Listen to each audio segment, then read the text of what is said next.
senhoras e senhores, apresentando a Flor!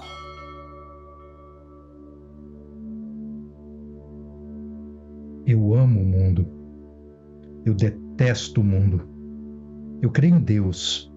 Deus é um absurdo. Eu vou me matar. Eu quero viver. Você é louco? Não.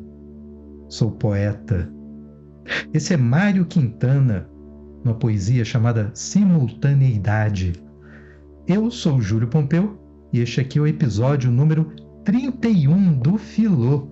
No episódio passado, nós começamos a falar da República de Platão, uma discussão sobre justiça, em que foram elencados tipos de justiça, que natureza ou que tipo de natureza seria, se bem, a justiça. E a discussão terminou de tal maneira que Sócrates propõe para Glaucon o seguinte: talvez seja melhor, para a gente compreender a justiça, olhá-la mais de longe. Isso porque esse de longe pode ser observar à distância uma pessoa, na medida em que justiça pode ser um atributo encontrado em alguém, ou também, numa forma maior ainda, de uma forma mais ampliada, pode ser encontrada numa cidade. E a partir desse momento que esse diálogo, chamado a República, ou no original em grego politeia, ele começa a descambar, ele começa de fato a tornar-se uma discussão política, propriamente política, falar da polis, e não mais tão somente de justiça.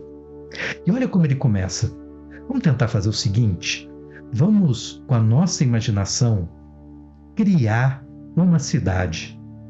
O que uma cidade precisa? Aliás, antes disso, por que as pessoas viveriam numa cidade? A resposta de Sócrates é que na vida solitária, sem ninguém em volta, nós não conseguimos nos completar. Nós somos incompletos, nós precisamos de outras tantas coisas que nós somos incapazes, ou pela falta de condições, de tempo no dia, de trabalho suficiente para produzir tudo o que nós precisamos, ou pela absoluta falta de talento mesmo. Precisamos de comida, para isso é preciso que se plante, que se crie animais, mas olha o meu exemplo.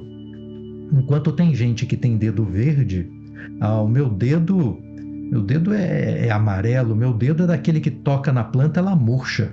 Eu não tenho jeito nenhum para jardinagem, não consigo plantar nada. Não nasci para isso, não nasci equipado de fábrica com as virtudes, as inclinações, com nenhuma disposição de espírito que me tornasse jardineiro. No entanto, há outros tantos que às vezes até nem sabe dizer o nome das plantas, nem sabe muito bem qual a natureza dela, que tipo, que categoria ela pertence, não entende nada dessas divisões científicas das plantas, mas estranhamente parece ter uma intuição em que bate o olho na planta, sabe exatamente do que ela precisa. Se é planta que gosta de sol ou planta que gosta de sombra, se gosta de muita água ou de pouca água.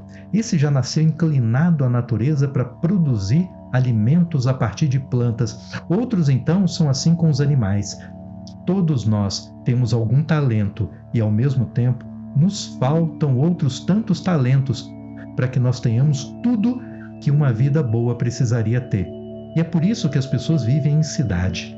E talvez esse seja um primeiro ponto fundamental para a ideia de política.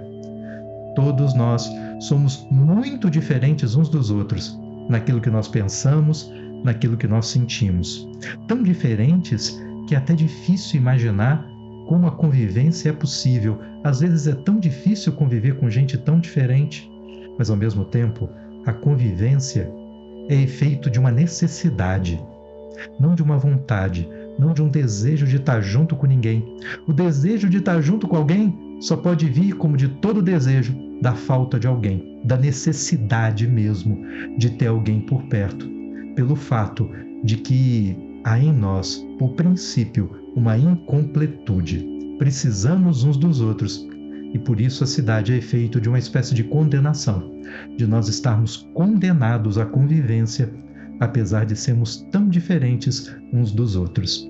Mas o ponto de partida dessa cidade idealizada, pensada, arquitetada como um modelo para se tentar observar de forma ampliada a distância, a justiça se manifestando no coletivo, ela já começa com alguns dados ideais. Para início, um princípio. Se cada um de nós nasceu inclinado para uma tarefa e se a base da cidade, o porquê da vida em cidade, é nós suprirmos, complementarmos a existência do outro, então cada um de nós há de ter algo a produzir para si mesmo e, ao mesmo tempo, algo para produzir para os outros. É preciso que todos nós tenhamos algo de interessante para entregar para o outro. E esse algo de interessante para entregar para o outro deve ser absolutamente compatível com os nossos talentos. De tal maneira que, como é muito difícil encontrar alguém que seja muito bom em muitas coisas ao mesmo tempo, nessa cidade ideal de Platão, cada um se dedicará única e exclusivamente a um ofício. Então o sapateiro será única e exclusivamente sapateiro, o tecelão será única e exclusivamente tecelão, o agricultor será única e exclusivamente agricultor, e cada um deles produzirá para si e ao mesmo tempo produzirá algum excedente para entregar para os outros. Olha que legal! E assim começa a se construir uma cidade. E a partir daí a narrativa do diálogo vai acrescentando, em termos qualitativos, todos os tipos de profissionais que seriam necessários para satisfazer todas as necessidades básicas: a de alimento, a de abrigo, moradia, a de vestuário, sobretudo no inverno. Não havia naquela época muita preocupação com o pudor, andar pelado por aí não era bem um problema. Agora, passar frio, aí sim. Então, os criadores de roupas vêm depois dos produtores de alimentos em termos de ordem de importância e também depois daqueles que são capazes de criar abrigos para todos nós. Então, o diálogo vai acrescentando funções na cidade, até o momento em que você supre todas as funções essenciais para a manutenção da vida no sentido biológico, mas, no entanto, como todos produzem algum excedente, há necessidade da troca. E aquele que planta, única e exclusivamente planta, é preciso que haja mais um grupo que não vai plantar, mas que vai trabalhar para que essas trocas aconteçam em feiras, para que os excedentes de cada um sejam trocados uns com os outros. E, portanto, é preciso que haja comerciantes. Mas, na medida em que existem comerciantes, é preciso que tenha uma unidade comum, um princípio de troca das mercadorias, e por isso é preciso que haja também moedas. Agora, dificilmente uma região, uma terra, da onde se extrai tudo, é capaz de suprir de forma plena todas as necessidades das pessoas que moram ali. Muitas vezes há produtos que faltam na região, porque a terra é de tal maneira que não há como produzir. E, ao mesmo tempo, é um produto essencial, importante, e por isso é preciso que se produzam excedentes não só para troca entre os cidadãos, mas inclusive para trocar com outras regiões.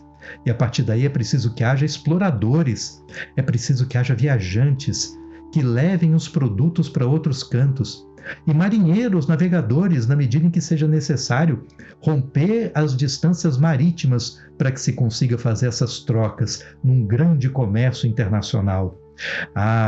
Repara que a cidade vai ficando cada vez mais complexa, que ela vai ficando cada vez maior, que ela vai requerendo um número cada vez maior de pessoas. Bom, há um primeiro ponto dessa cidade que Sócrates vai chamar da cidade saudável, em que ela permite que as pessoas tenham uma vida boa, porque ela consegue supri-los com o comércio, com a produção, com cada um desempenhando o seu ofício, o mínimo que cada um precisa. Porém, o mínimo que cada um precisa para ter a vida boa, olha, não é bem a vida boa. Não dá para viver só de pão. Às vezes precisa de uma manteiguinha para passar nele, ou de uma geleia. Então, a vida boa, ela vai requerer um pouco mais do que o mínimo. E para ter mais do que o mínimo, só as terras à disposição, só os comércios implementados podem não ser suficiente para dar conta de tanta gente que será necessário para produzir e para comercializar tantas coisas diferentes. e por isso será necessário expandir terras agricultáveis por sobre terras de outros, de outras cidades, de outros povos, e portanto haverá necessidade da guerra, ou pelo menos para se defender dela, na medida em que outras cidades podem pensar a mesma coisa, podem estar agindo exatamente da mesma maneira, indo muito além daquilo que seria o mínimo necessário. Outro ponto do princípio de socialização: a cidade nunca está satisfeita. A cidade nunca se contenta com aquilo que ela tem. É preciso sempre algo mais, porque os homens parecem nunca se contentar com aquilo que têm. Eles sempre precisam de algo mais.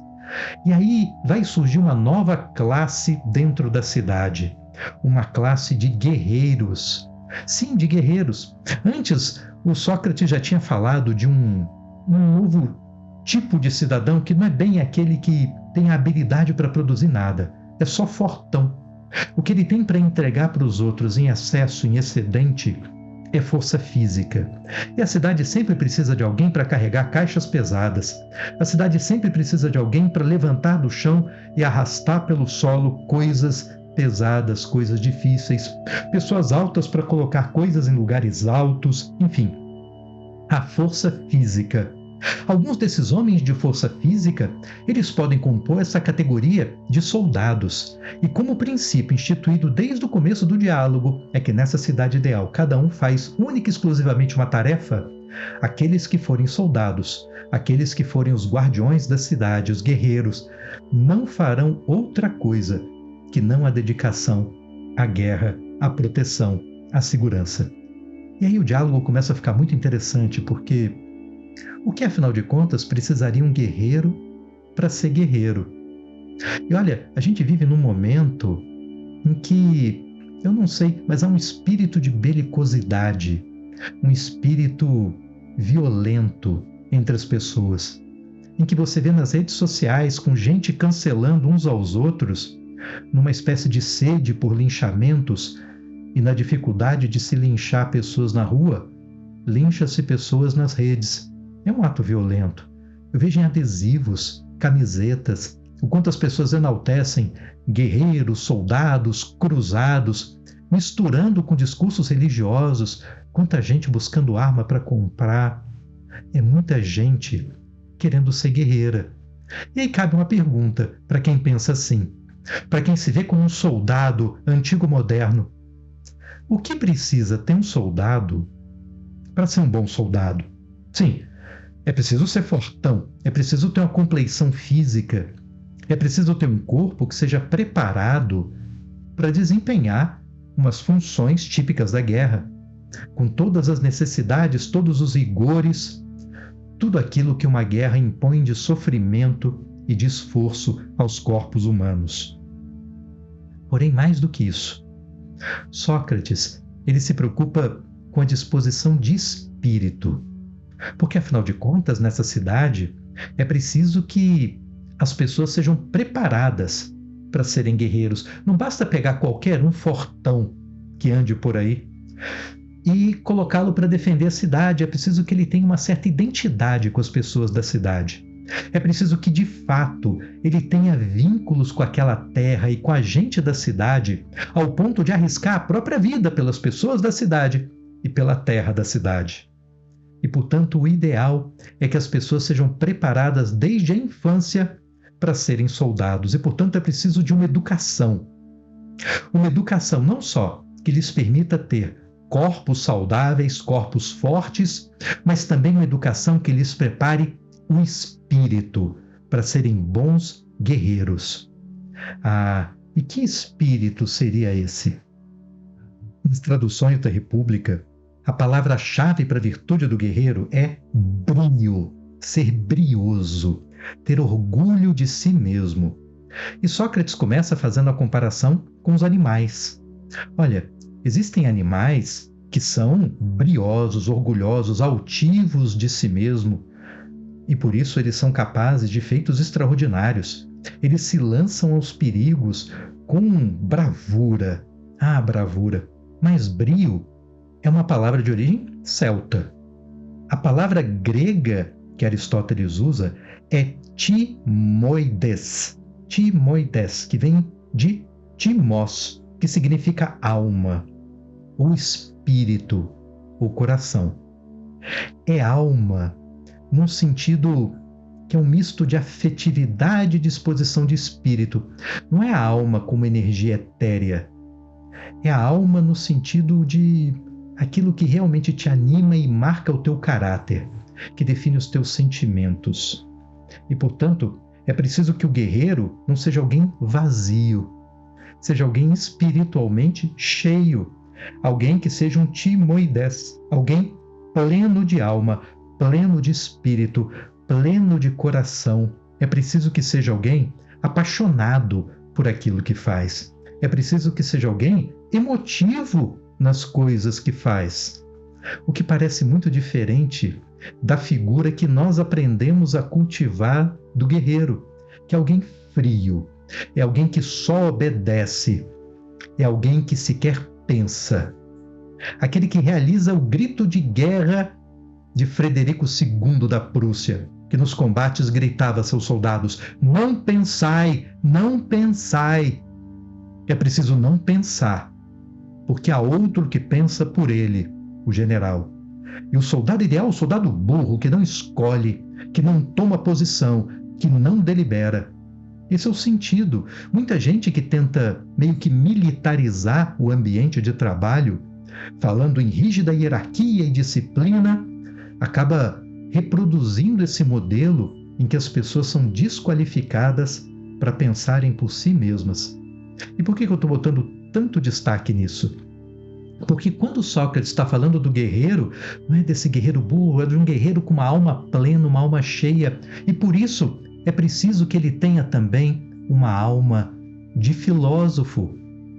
É, isso mesmo, de filósofo. A educação desse guerreiro, ela deve contemplar duas grandes artes. A primeira delas é a ginástica, que desde a infância prepara o corpo da criança a ser um corpo ágil, forte, preparado para os rigores da guerra, mas também na música. Música. Só que, presta atenção aqui, música, para ele, não é canção. Música são as artes, o ofício, os engenhos, as criações humanas inspiradas pelas musas. E que entra nesse conceito aquilo que nós chamamos de música, sim, mas para além disso, a poesia, o teatro, a literatura, a própria filosofia, a retórica, a arte de produzir bons discursos. E a primeira aula do currículo não é de ginástica. A primeira aula do currículo é de música, porque primeiro é preciso preparar o espírito desse guerreiro, dessa criança guerreira, do guerreirinho, para depois começar a preparar o corpo. E aí Platão faz um alerta. Vocês já ouviram falar que Platão não gostava muito dos poetas, né? Mas ele não gostava, não é pelo fato dos poetas escreverem do jeito que escrevem, com a beleza que a poesia tem, mas é pelo fato deles apresentarem formas mentirosas, fatos mentirosos aos seus olhos. E por isso ele diz que, sim, a cidade pode ter poetas, é importante que os tenha, entendendo aqui poetas naqueles que têm essa capacidade do poiesis, da criação literária, da criação artística, da criação as mais variadas possíveis que caracterizam a humanidade. Agora, é preciso, sobretudo, que façam um pacto com a verdade, que a cidade os policie para isso. E, portanto, nem toda obra de todo poeta seria saudável de ser apresentada para os jovens nesse processo ideal de educação da cidade, para formar um guerreiro que precisa ter ao mesmo tempo um corpo, uma impetuosidade, uma fúria, um brio, capaz de torná-lo um guerreiro violento com o inimigo no campo de batalha, mas ao mesmo tempo dócil, amável, gentil, bom cidadão, um cara bacana para se conviver entre os iguais, para evitar que esse exército use as suas forças contra os seus compatriotas, contra a sua terra, para evitar que eles se tornem déspotas, que se aproveitem por serem os mais fortes e oprimam os outros, que tenham plena consciência que o papel do guardião é guardar a humanidade da cidade. Por isso é preciso que ele seja humanizado, que ele entenda as humanidades da cidade, sob pena de que só entendendo a força, a linguagem da força e a linguagem da violência, dedique a sua vida única e exclusivamente às coisas da força, à violência, à eres, à desmedida, à híbris, à disformidade. E aí acabem oprimindo os seus iguais, ao invés de protegê-los. Mas não há tantas forças militares assim? Tantos grupos armados que se voltam contra aqueles que, em tese, deveriam proteger? Falta de humanidade, falta de cultura, falta das inspirações, das musas que torna cada um de nós mais humanos, que nos permite entregar para o mundo, entregar para os outros que dependem de nós, o que há de mais belo e perfeito em nós mesmos. Que legal! E aí ele começa a desfilar em exemplos, coisas detratáveis nas poesias de Homero, por exemplo. E olha que na época, a leitura de Homero, as citações de Homero faziam parte da educação básica de todo homem grego. E, portanto, fica muito claro aqui que a cidade que Platão está descrevendo não tem nada a ver com Atenas do seu tempo. Ao contrário, é uma crítica a Atenas de seu tempo. A ideia é traçar essa cidade ideal, para uma vez construída essa imagem, comparar com a cidade que de fato se tem. E aí, na discrepância entre uma e outra, você encontrar a injustiça, aquilo que está errado, porque essa cidade ideal será necessariamente a cidade justa. Justa porque boa, justa porque bela, justa porque cada um vive nela conforme o seu talento, fazendo aquilo que nasceu para fazer e não é constrangido por ninguém a ter uma vida desencaixada de si mesmo, uma vida em que ele se vê por necessidade econômica ou porque aquilo que ele tem de bom para entregar as pessoas desprezam e se vê forçado a se violentar numa vida em que ele tem que fazer aquilo que ele não nasceu para fazer, porque não tem escolha. Então, a cidade será justa, porque ela será o ideal para cada um, na medida em que o ideal de cada um é fazer aquilo que cada um nasceu para fazer. Não é legal? Mas nas poesias de Homero, que podem ser perigosas para a educação, ele fala dos deuses de uma forma que Sócrates não concorda. Ele fala dos deuses como beligerantes, dos deuses como figuras caprichosas. Ele não fala dos deuses como sendo bons, nem perfeitos, porque se há perfeição na divindade, os deuses não poderiam sequer mudar de figura, mudar de forma, ou mesmo desejar alguma coisa, porque, convenhamos, se você é perfeito, ser perfeito significa que não há como ser melhor do que você é. Então, que desejo você poderia ter, se você já é o melhor que poderia ser, o melhor possível? O único desejo seria um desejo de piora, um desejo de tornar-se algo pior do que aquilo que você é. E alguém que deseja ser pior do que é, não pode ser perfeito. Porque o melhor é sempre alguém que quer melhorar. Alguém que quer piorar, está num caminho errado. Já não tem uma vida tão boa, bela e justa assim. Então os deuses, eles são perfeitos. Eles são imortais, sim, mas fazem da sua imortalidade uma constância. Eles não ficam mudando de opinião o tempo todo, sempre em coerência com essa ideia de perfeição. Mas não é isso que você vê nas poesias de Homero. Não.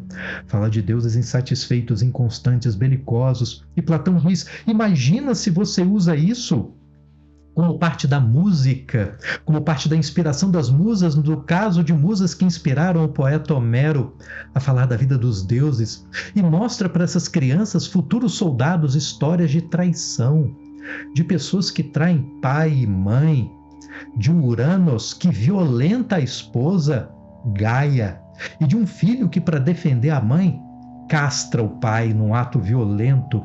Imagina se essa criança cresce com essas histórias, se ela não quererá um dia se inspirar em uma delas. Histórias que Sócrates frisa, que são mentirosas, porque não tem razão para ser imaginar deuses dessa maneira, que não sejam seres bons, perfeitos e belos. E que se há no mundo coisas que não são boas, perfeitas e belas, é porque nem tudo que há nesse mundo é obra dos deuses. Há coisas que são inspiradas mesmo, é por nós, com as nossas imperfeições, com as nossas incoerências, com as nossas incertezas, pelas nossas más influências, quem sabe, de algum poeta. Não é assim? E aí começa a discussão na República propriamente dita sobre a política. E falando mal, tadinho, dos poetas. Vamos continuar falando da República, mas no próximo episódio do Filô. Até lá!